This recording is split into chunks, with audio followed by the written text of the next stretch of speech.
How to add PBR textures in Roblox Studio in 2025. So first of all, you have to understand the PBR textures. Like PBR textures stimulate or simulate how light interfaces with the surface in a realistic way according to the factors like roughness and reflectivity.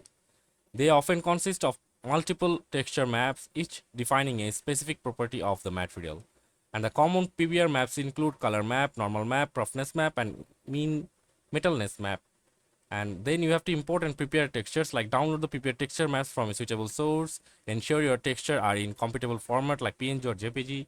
If you using a 3D modeling software, ensure your textures are properly set up for export with your mesh. And if importing textures individually, use the asset manager in Roblox Studio to upload them as images. And then you have to apply PBR textures to mesh parts, like create a surface or appearances, like select your mesh part in the Explorer, click plus button next to it and choose surface appearance.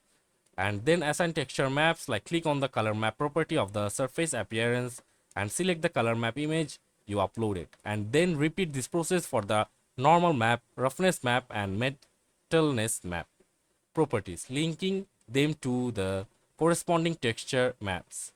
And then you can just adjust the struts per tile property to control the tiling of the texture. And if your color map has an alpha channel like transparency, you can set the alpha mode to transparency to enable transparency effect.